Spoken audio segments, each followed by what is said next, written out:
Good morning. It is Monday, March the 23rd, and this is the first day that we're going to jump into using our binders for our digital learning from home. So I was happy to deliver those on Friday. I hope that you guys got a chance to flip through them and kind of get familiar with how we're going to do some of these days learning from home. So I have changed the venue for our lessons. I brought everything upstairs and out of the kitchen. So this is Katie and Amy's playroom.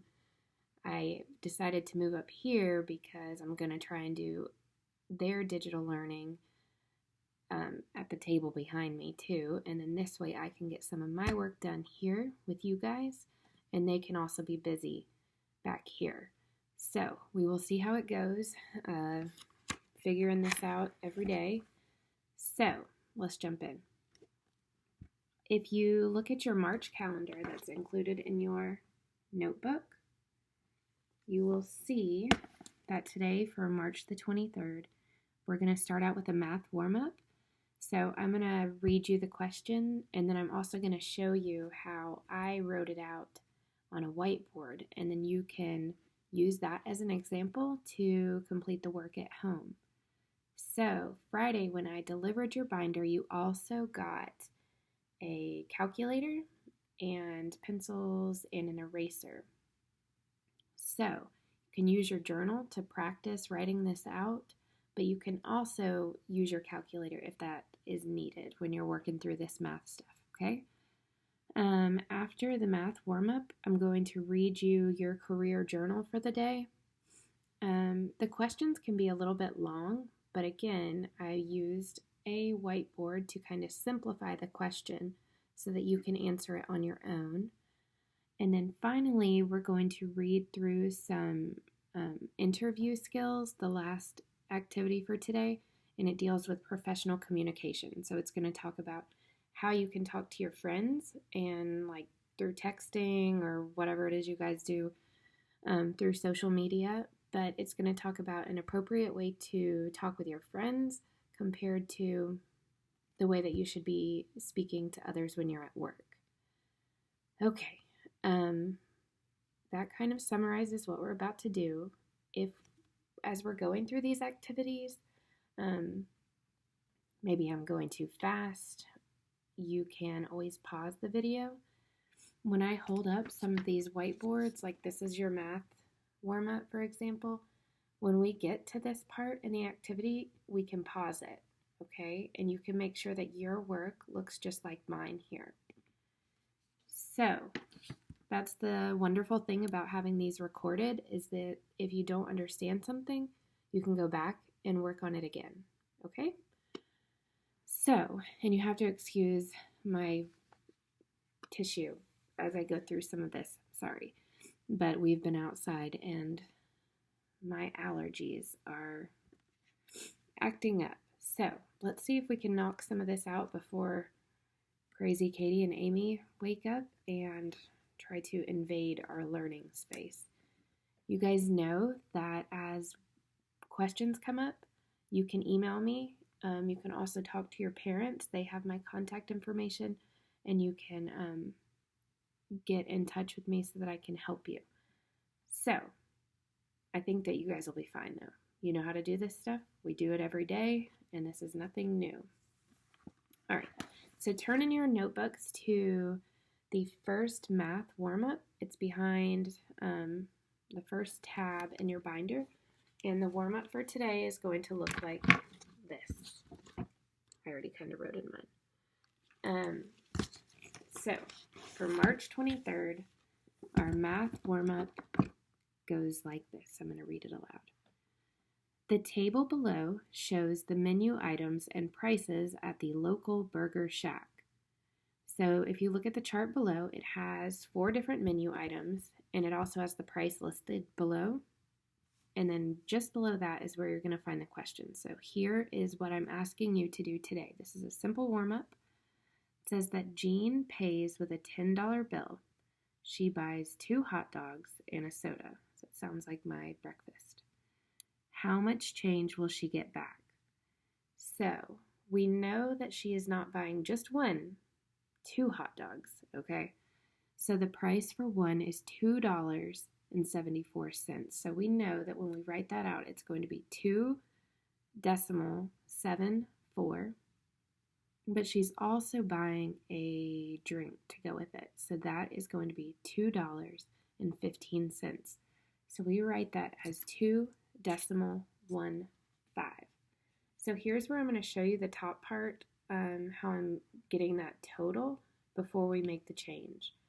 So on your paper, if you want to write out 2.74 plus 2.74 plus 2.15, those three prices are going to give you the total for what she's spending at this Burger Shack, wherever she is. So using a calculator or just with pencil and paper, you want to add these three items. Once you've added those items, the question wants you to make change. And we know that when we make change, that means that we're subtracting. So even though we added up here, you're going to subtract at the bottom. So if she is paying with $10, you're going to do 10.00, and then you're going to subtract the total. And that will tell you how much money you'll get back. Okay, so I want you can pause it if you need to. You can use this as your example and pause so that you can fill it out on your worksheet.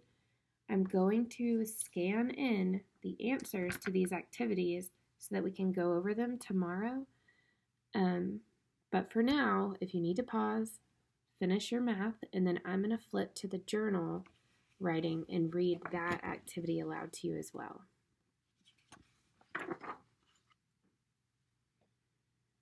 Okay, so this is what your journal is going to look like for today. Just the top section, don't do both of them. I know some of you like to zip ahead and do all your work for the entire week all at once, but we need to pace it out. Otherwise, we're going to get too overwhelmed and then that'll set us back. So, for Monday, March the 23rd, one sec.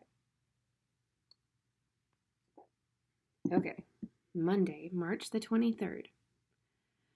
Imagine your school will be the host to a career day in the coming weeks. What careers would you be most interested to learn more about? Identify your top 3 choices. What makes each of those careers so interesting, and why would you ever consider one of these as your career choice? Why or why not? So there's a lot of questions within that paragraph. I simplified it a little bit for you. So for your career journal, it's basically just saying, what is your dream job? Okay, if you had to pick 3 things that you could do when you exit high school, what are your top 3? So maybe you want to write manga books, or maybe you want to be a professional singer, or maybe you want to work in a restaurant, okay? Whatever your dream jobs are, that's what you can talk about here. And then I want you to just tell me why you chose those. So this doesn't have to be super formal right now. I just want you to kind of get writing. So tell me, get creative with it. You don't have to say, I want to work at Publix. I want to work at a restaurant. You can have fun with it, okay? We'll talk about some of the more, serious jobs that we want to have when we exit high school. Right now, I just want you to be creative and write the best that you can and tell me what your dream job will be. I'm going to open a discussion in Google Classrooms so that you can kind of tell me what your dream job is, and we can talk about it together and you can comment on your friends.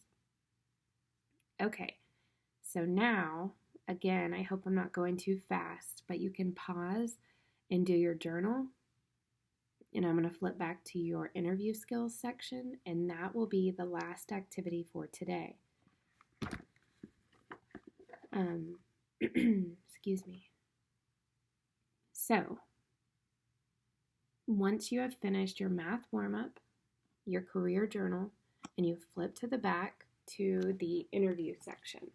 So it's broken down into different activities, but today we're only doing the one that's listed for the day March 23rd on the front of your notebook. So it says interview skills, professional communication.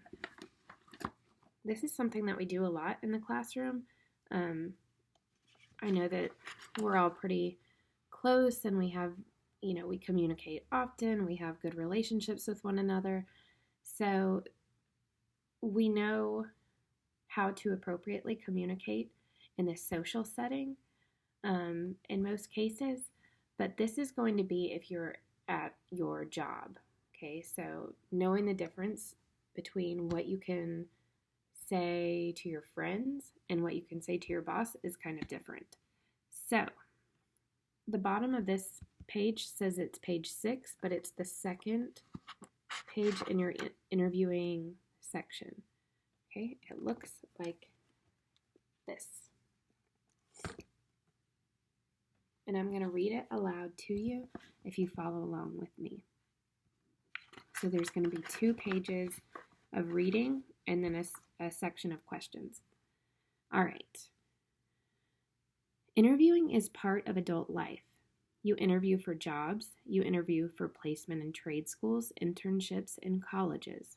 You also use interview skills when you get loans, apply for certain benefits, or join organizations and clubs. Knowing how to present yourself in a professional and confident way can be the difference between getting what you want or not. Rules for dressing, speaking, writing, and manners are different in professional settings than they are when you hang out with friends. The lessons in this book are meant to teach you the skills you need to interview.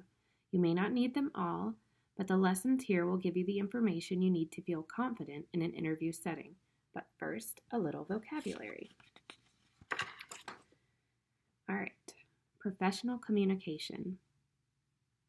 Interviewing is about professional communication. Professional communication is a formal way of interacting with people in the workplace, at colleges, in trade schools, or anywhere else where people are engaging in or working towards their career. To put it simply, it's work talk. Now, my alarm just went off.